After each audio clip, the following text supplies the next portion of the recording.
Hey guys, I wanted to come on and talk about the nonviolent communication workshop that is coming up on August 24th. And also just a little bit about sort of the context in which we need to renew our perspective about communication, how we're coming together, how to come together. You know, everywhere you look in the world right now, things are being divided, and that process can feel very painful, frustrating, confusing. And part of the problem that we're going through in the collective unconscious, that we're all experiencing to varying degrees depending on how much we've healed to this point, is that we're seeing our attachment issues come to the forefront. So when a cleaving or a severance occurs, there's like a necessary grief that goes on with that, right? There's a disillusionment and a necessary process of disassociation and disidentification and removal. And some of that can be extremely painful, especially if we haven't really examined our attachment issues related to that. And many of us, when, there's a great saying that when you love something, you let it go, right? And it's one of those easier said than done situations. Most of us can't just intellectually hear that and go, oh yeah, of course, I want to, be free with the people that I love, and for those people to feel free as well. And that's really where we're going. It's the age of Aquarius. We're moving towards more freedom, more liberty. This activation is coming through us, through the unconscious and the subconscious. So there's really nothing that anyone can do to stop that process. You can, of course, delay. So this is a process that you can't stop. It's happening at the subatomic level. It's happening at the mitochondrial DNA level. Whatever you believe, we are the product of generations upon generations upon generations of trauma bonding. And it's in everything. It's in all of our relationships that start, from the sort of broadest human interaction, how we split up land, how we govern, who's the leader, right? The purveyors of the culture, who's sort of controlling the zeitgeist, right? It used to be, kings and royalty, and now it's a different kind of rulership, right?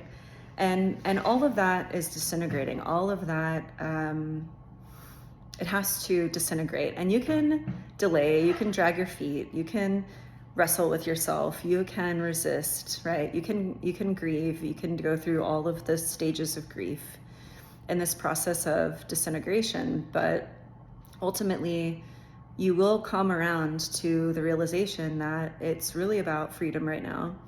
And it's not just freedom like, ooh, America, yay, freedom. Although many spiritual teachers over generations have said that America is a symbol, right? We live in a symbological world. We live in a world of correlation. And so symbols are very important. And America is a really great representation of what happens when you have like just a little bit of freedom, but you're still operating from the codependency lens. And true freedom, when we're really talking about love and we're really talking about freedom, we want the people that we love to be wholly themselves. When the person that you love is wholly themselves, they bring so much to the table. They offer you so much, right? But we're afraid, right? We lack trust. And part of the reason why we lack trust and we're afraid is because we have no experience. All of our social relationships, all of our familiar relationships Almost all of them, right? Like 9 out of 10, I would say. Like, and I mean, maybe I just live sort of in a bubble where I'm, kind of attracting people that are similar to me, that have this trauma work, that want to do shadow work, that, have an awareness of this kind of residual trauma in their family, and that how it's like manifesting in their current life. So maybe your experience is not the same, but it does stand to reason that what we need to really look at is how we're communicating with each other, how we're approaching the art of communication. And when we don't view the other person as an equal to us, we cannot be in a fair negotiation. We can't invest in who they are as an independent from us, right? When we come to the table to attempt to negotiate, we come with our judgments, our expectations, and our preconceived notions. We don't come open and available to listen because we don't really see that other, whether that other is, your spouse or your child, or if it's a government, or it could be any body, right? Any individual or group of individuals, right? This is why corporations have corporate identity, because functionally they are one system, and so you address them as one individual, right? And the truth, the reality of it is that we are all one. We are all whole in our entirety, and also codependent. That is the reality. And anything that tells you other than that is part of your shadow work. It's part of the delusion, the illusion that you're living under, that helps you to feel safe. And we need to feel safe. If we don't feel safe, then we won't try. We won't see the other as other.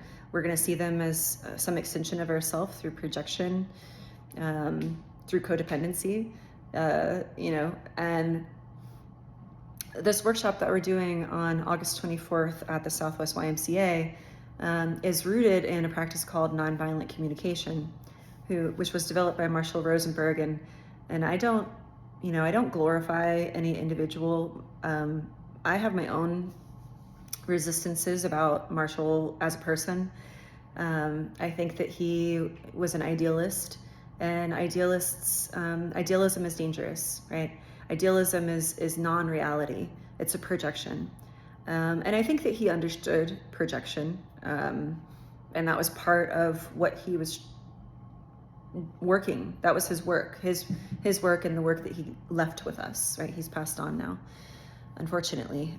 Or fortunately, I don't know if a gentle soul such as himself would have the endurance to sit through all of the shadow work that we're doing globally right now as a species, really as a planet, right? I don't think that we can exclude other life on this planet from the process that we're going through as humanity, because we are all intimately intertwined and connected. And the damage and abuse that we are doing unto ourselves, we're also doing unto the planet, which feeds back into how we're treating ourselves, because the planet is the natural resource from which all of our lives depend. And you can see how, for example, if you have a toxic codependent relationship with your mother, it's similar to how humanity is treating our mother, the earth, right now. We are still constantly going for that nourishment. We need the mother to provide for us, and yet we for whatever reason, right, don't feel supported. And so then we're acting out with this sort of victimization, right? Now we're taking what we need, and we're not being considerate of the fact that that other person, that mother, that earth, that being on the other side of that relationship also has needs, also, has an independent life outside of us. And it's very narcissistic, and it's very toxic to not sort of ever grow up and realize like, oh yeah, like that person, and maybe you had like, maybe you were abandoned by your mother, maybe your mother was physically abusive, maybe you had a very toxic relationship with that person. Your relationship to your safety, your nourishment, your your own sense of self is going to be very corrupted and in some ways insatiable, because what you're actually looking for is that feeling of feeling contained and safe, and having a regulated nervous system, a secure attachment, trust, real love, agape love, right? Knowing that that individual is going to be there. And part of being there, part of that trust relationship has to include a level of reciprocity, where you're like, okay, like, yeah, that person is always there for me, but their capacity for how much they're showing up for me in any given circumstance is going to change, because they're also going through their stuff. And also, I and my reciprocity need to acknowledge that I need to also be there for them. Relationships are not one-way streets. We approach relationships in so many ways, through narcissism, and we call it all these other names. And then when it doesn't work out, we call the other person a narcissist. And in reality, so I'm single and I live in Austin, and dating is hard. Dating is really in some ways it can be like dangerous, but psychologically it can be extremely dangerous, because people are just very unhealed, and we don't understand. We're just starting to kind of stop ourselves and go like, wait a second, like first of all, like this is moving really fast. Second of all, like I feel really dysregulated, and I'm wrapped up in this person that I just met. I'm wrapped up in this reactionary situation with this person, and then like I don't know really anything about them. Like we don't know how to communicate around our core values. We don't know how to listen to core values, or for core values. We don't know how to hear it in the way that people talk about things and themselves and their families and their friends and their past relationships. We're just, it's coming, like it's happening now. More people being open to therapy is happening. More people realizing like, hey, maybe, mass genocide is not a good thing. Like just generally speaking, right? Nations have conflict, bodies of people have conflict, but like maybe we don't just like murder tens of thousands of people because we're in some kind of disagreement over land,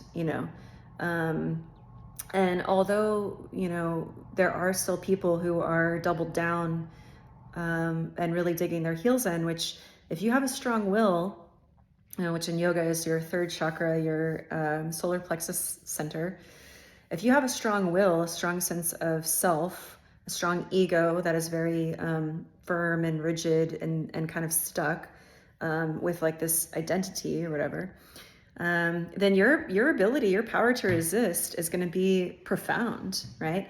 Also, your disillusionment is going to be profound when it finally happens, because we can't stay the same. If you choose to not participate, then you'll die and you'll not stay the same, right? So there is no way out of change. There's no way out of the destruction of self, the destruction of ego. It's unavoidable. But you can resist it. And what we're seeing now in our culture is that ability that some people have because of resources, because of the strength of their will, because they were raised in secure environments where their trust and their safety was not really questioned. And so they really haven't had a lot of hardships in their lives. They've been sort of gifted or given things, and they're entitled, and they don't really understand.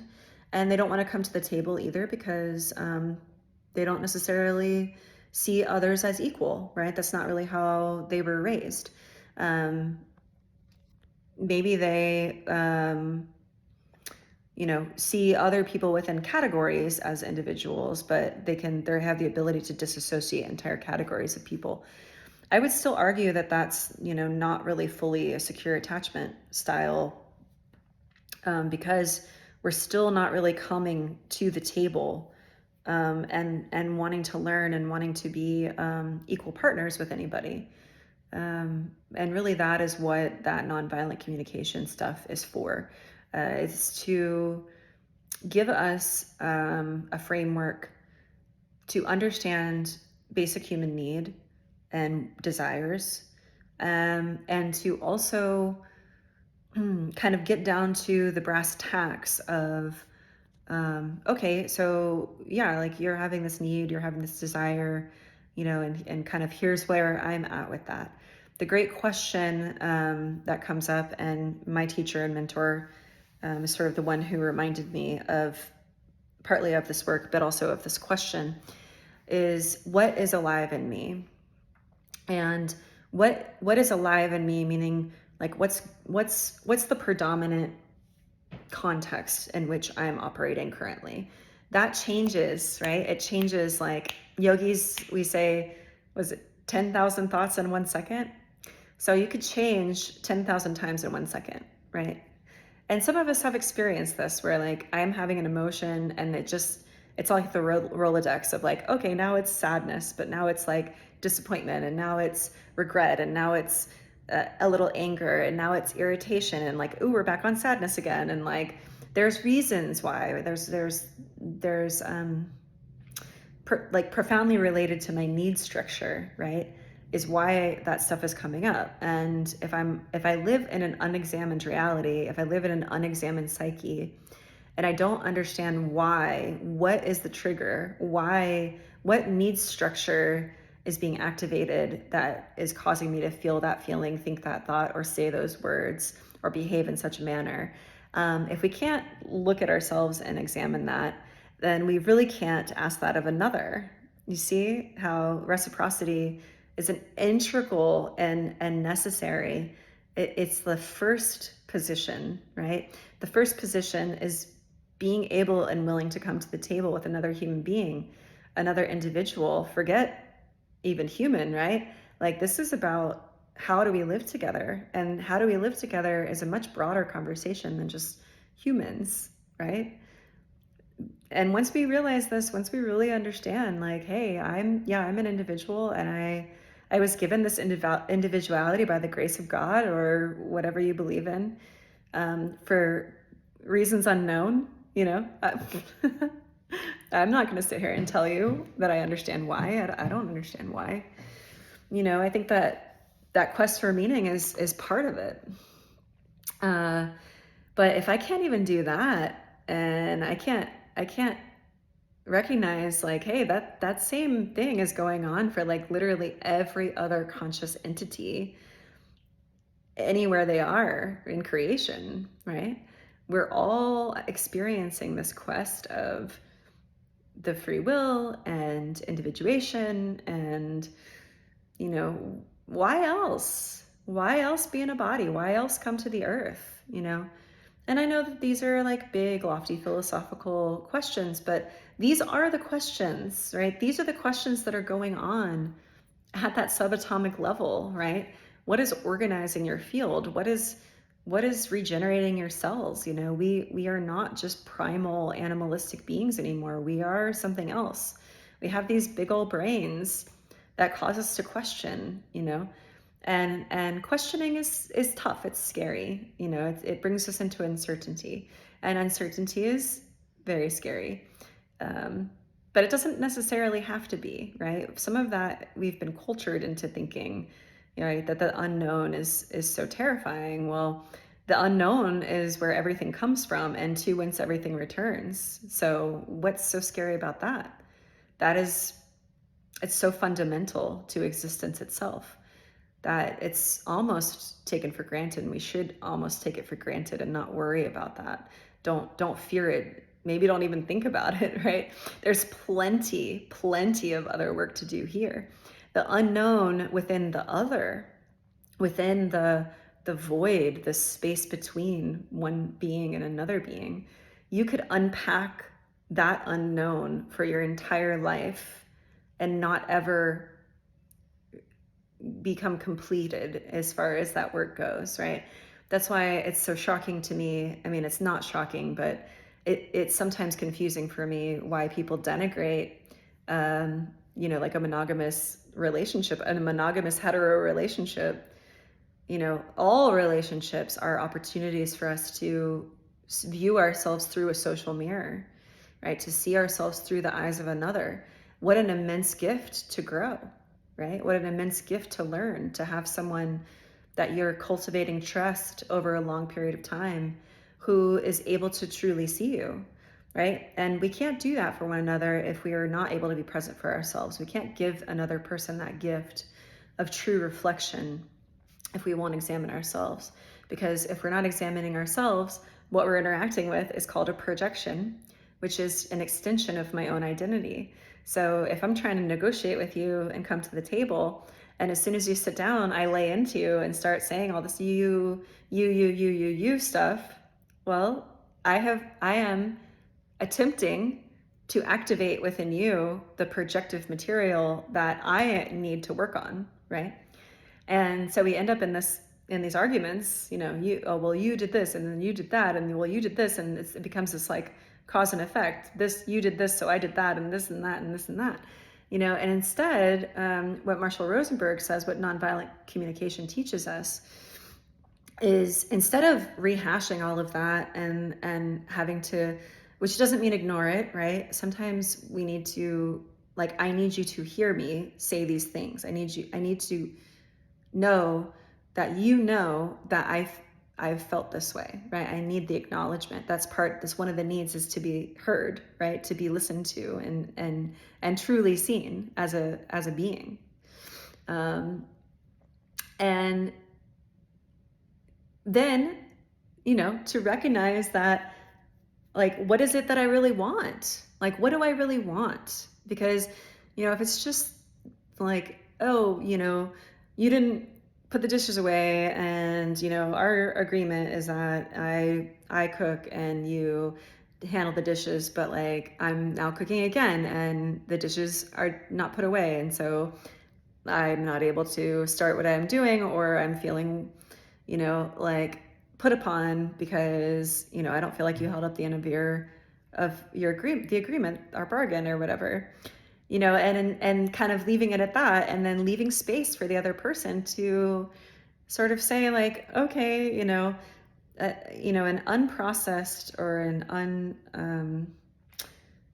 I want to say unenlightened. That's not really a great word so much anymore. But the unaware relationship, the unaware dynamic, then, that other person probably will feel attacked. And when we're feeling attacked, that primal brain inside of us can't help itself. It has to protect us. It has to defend us. And so that's how we end up in these arguments that kind of go nowhere, because basically what we're saying underneath the argument is, I don't feel safe. And then the other person is responding, well, I don't feel safe either, and it's your fault, right? And then it's this whole like, I don't feel safe and it's your fault. And then the other person's like, I don't feel safe and it's your fault. And that conversation goes nowhere. And then eventually the relationship will disintegrate because there's no trust, there's no safety, there's no constancy, there's no circling the wagons and coming together. And so what nonviolent communication is teaching us is, first of all, to kind of pull back, right? To pull back that projection and to recognize, hey, like, I am dealing with someone who fundamentally is just like me, in the sense that they have needs and wants and desires, and they're operating in this very mysterious, unprecedented times, just like me. And they've got stuff going on in their day, just like me. And, they don't want to feel attacked, just like me. And, and just sort of starting from the baseline of like, this is someone that I actually care about and love. And I want to continue to feel cared for by this person and loved by this person. And so therefore, I'm going to continue to invest in the thing that I want to see grow, which is more intimacy, more trust, more communication, more mutual interdependence and not codependence. And so before I just jump in and assault this person with my projection, maybe I'll just kind of say, hey, like, I'm feeling a little off about, this thing that happened. And, I love you, but like, I was kind of hoping that we could, process this and we could co-regulate around it. Co-regulation is, is a process of regulating the nervous system with another person, right? So first we have to know how to regulate our own nervous system, and then we have to acknowledge the fact that my nervous system is influencing everyone that I'm interacting with, and mutually likewise as well. Everyone I'm interacting with is influencing my nervous system as well. And we are only really consciously in control of that in doses, right? And more as we're talking about it, more and more as it's becoming part of the culture, that it will evolve, I'm sure. And we'll start to see, we'll just see more information, better lessons coming out about how to use co-regulation to actually improve our relationships. But I truly believe that, working on ourselves, working on how to express and cope with our own need structure, because sometimes, we're having need structures that don't even make sense to us and that we can't really even see. And the only times that we really get to experience that and really see that is when we're unconsciously processing it in our relationships, oftentimes, not necessarily with the most positive context, right? It's usually that shadow stuff, that unconscious stuff is not going to come out looking like rainbows and butterflies and unicorns. It's going to come out looking like whatever the fudge it comes out looking like, right? It's usually not pretty. It's usually, it's related to that primal brain, that limbic brain. And so it's going to have those qualities of being, aggressive, of being, of like the lower three chakras related to our security, related to our sexuality, related to our power dynamics, right? Look at the world, right? This is what is going on. It's very hard to be in the Christ field, which is heart to heart, heaven to earth. That's the cross. The crucifix is the axis of the heart, which extends out to meet the electromagnetic field of the heart of others. That's the horizontal cross. And the vertical position of the cross is what connects the individual to source energy, heaven through the crown and earth through the perineum or the feet.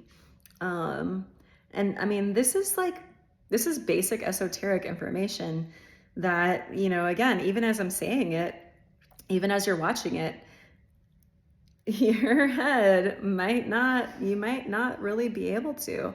Things that we can understand on an intellectual level, that's all mental. And until we really integrate it fully into our bodies and learn how to cultivate and train and work with our nervous system, to learn how to trust our nervous system, to learn how to self-soothe, and to accept the fact that, hey, like as grown-ups,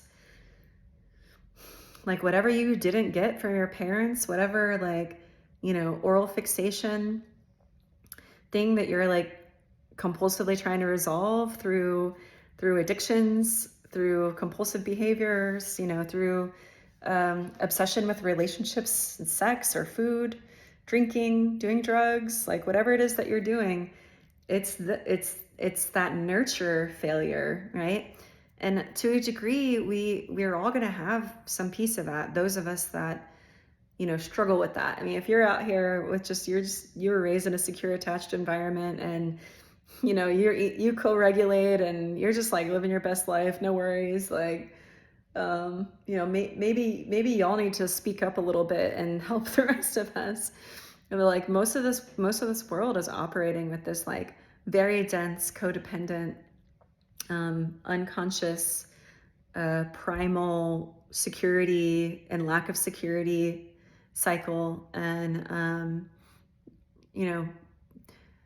sadly, the best thing that we can do, because if you have compassion, if you have heart, you're going to look out into the world, you're going to see all that pain, you're going to see all of that stuff, and you're not really going to be able to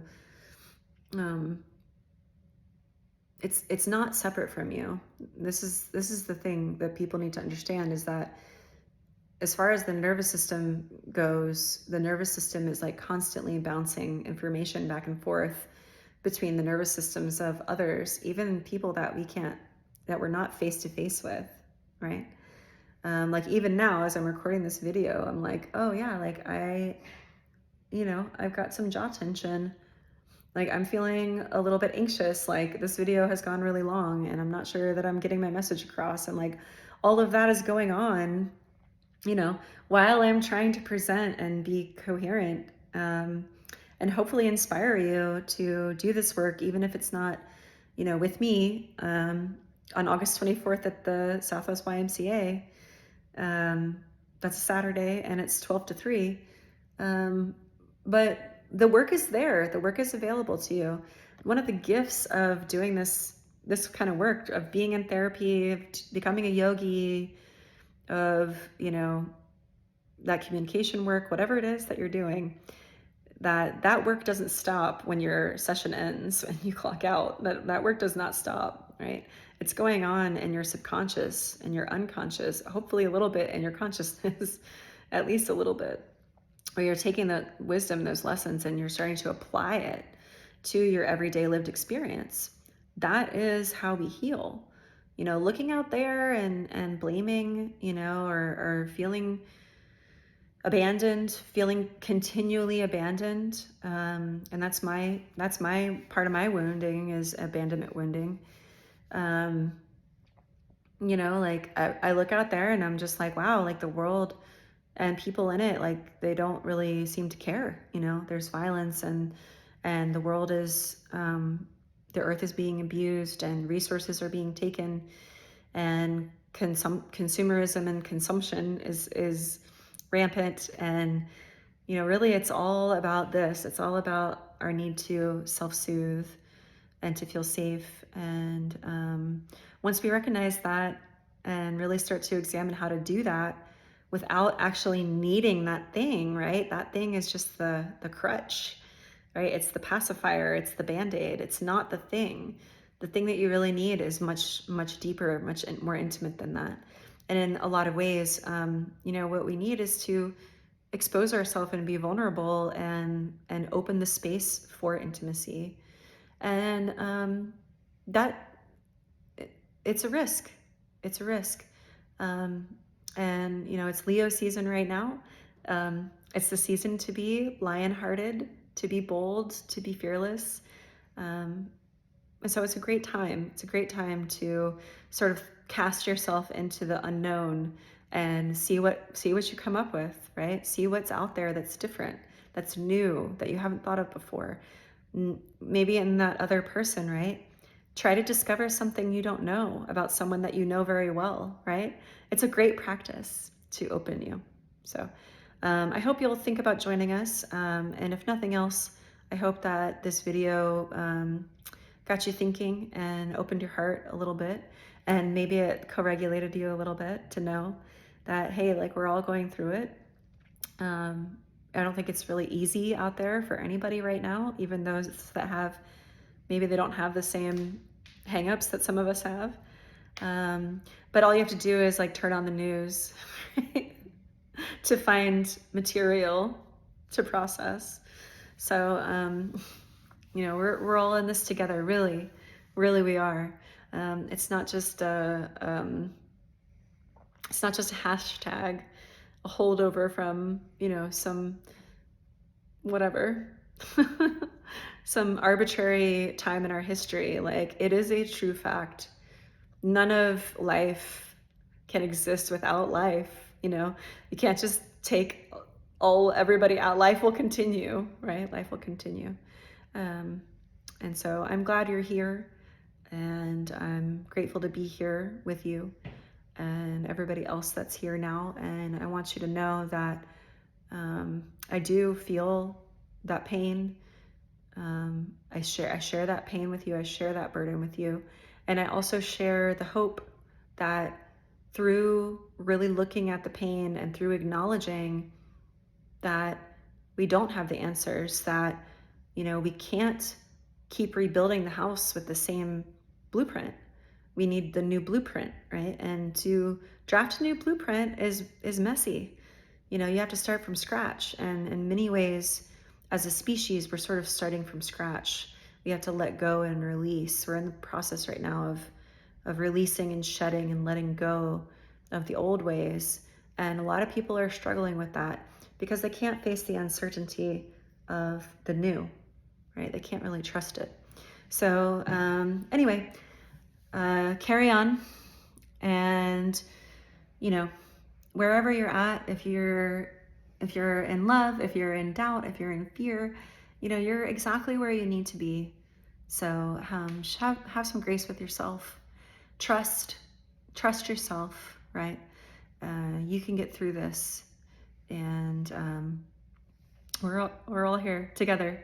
So be here with us as much as you can, and be with yourself. Be with yourself too. Do what you need to do for you, and